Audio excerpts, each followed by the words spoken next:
11 with breaking news in campaign 2016, a movement of protest. Thousands of people have taken to the streets in cities across the country protesting President-elect Donald Trump. And one of those protests happening here in New York City. Take a look. See if people spent the night weaving through traffic in Midtown Manhattan, marching to Trump Tower. And a similar scene tonight in Chicago. Protesters marched to the Trump Tower there, then moving to block traffic on Lakeshore Drive.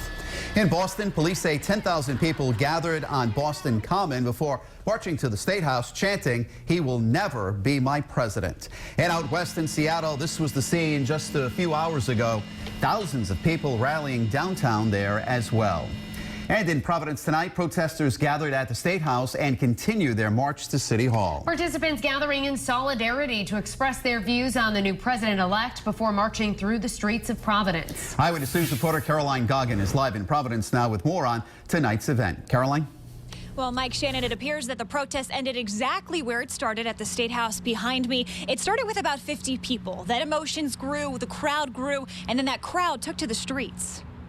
Not my president! Emotions out, signs up. On the steps of the State House Wednesday, locals voiced their message, saying America was already great and this country has no room for hate. We need to figure out what we can do here in Rhode Island on a local, city and state level to protect the rights of people who are really vulnerable right now. Tarsis Martin considers herself one of those people. The Clinton supporter came to the United States from Brazil years ago. I'm a documented immigrant. I've been here since I was less than a year old, and even I'm frightened that if I try to apply for citizenship, something wonky is going to happen. As the rally turned protest, leaving the steps and filling the streets, Trump supporters stood by. Well, you're not uniting people, you're uniting people against the president-elect.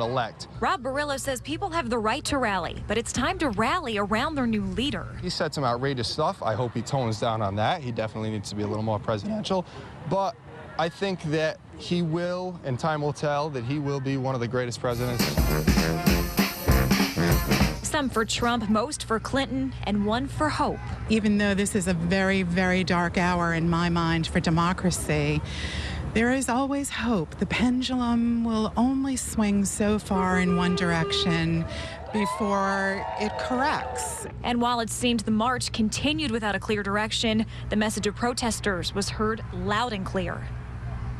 And again, that march ended back here at the State House just after 10 o'clock tonight. When the march started, hundreds of people were participating. It ended tonight with about 100 people at the State House. Live in Providence with the Mobile Newsroom, Caroline Goggin, Eyewitness News.